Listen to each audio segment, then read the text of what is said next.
Civil engineering course channel में आप लोगों के स्वागत है। आज हम लोग बात करेंगे आरसीसी बीम में रेनफोर्समेंट यानी सरिया या रड कैसे हम लोग प्रोवाइड करेंगे, कहाँ लैप होना चाहिए कहाँ नहीं होना चाहिए, इस बारे में। तो चलिए देख लेते हैं। मान लीजिए दोस्तों, ये एक आरसीसी बीम है जिसमें इस पोर्शन में कलम है एक और यहाँ पर एक कलम है, दोनों के बीच में एक बीम है। मान लीजिए इसका लेंथ जो भी है इस कलम के फेस से और इस कलम के फेस तक एल है। तो यहाँ पर हम लोगों को पहले देख लेते हैं बीम में रेनफोर्समेंट प्रोवाइड कैसे किया जाता है।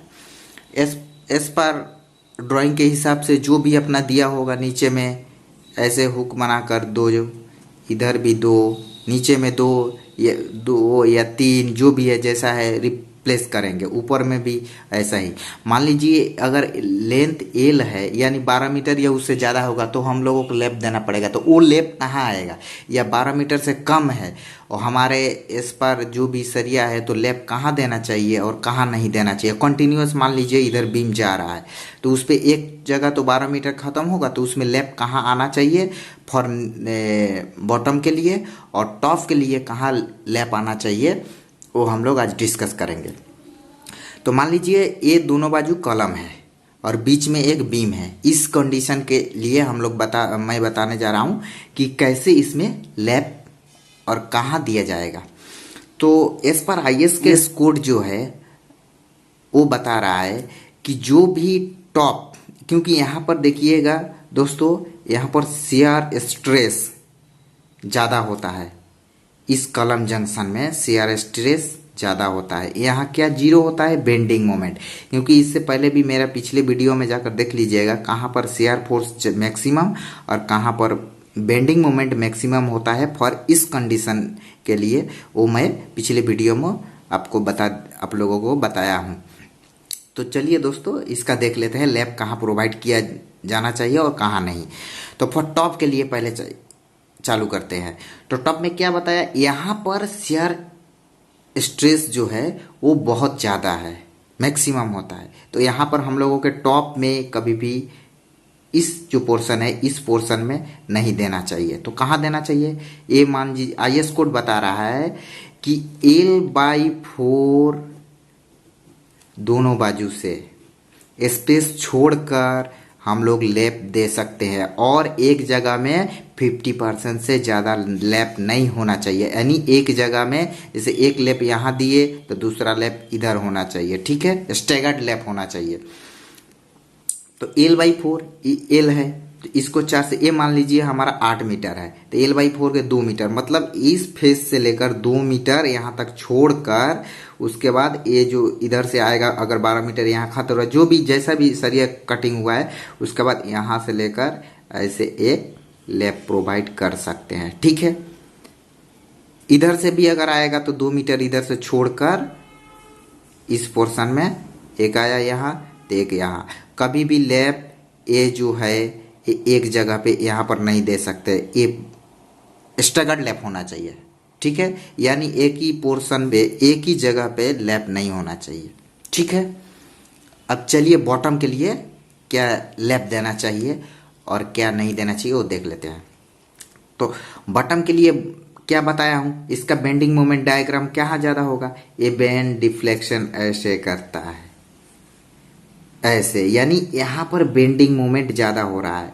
तो हम लोगों को यहाँ नीचे के लिए बॉटम बीम के लिए, बीम का बॉटम रेनफोर्समेंट के लिए, यानी L/4 से लेकर इस पोर्शन से लेकर L/4 इधर तक, इस पोर्शन में लैप हम लोगों को बॉटम रेनफोर्समेंट के लिए नहीं देना चाहिए कभी भी, ठीक है। क्योंकि यहाँ बेंडिंग मोमेंट सबसे ज़्यादा होता है, यानी टेंशन होता है। टेंशन में सबसे ज़्यादा अच्छा क्या है, रेनफोर्समेंट है।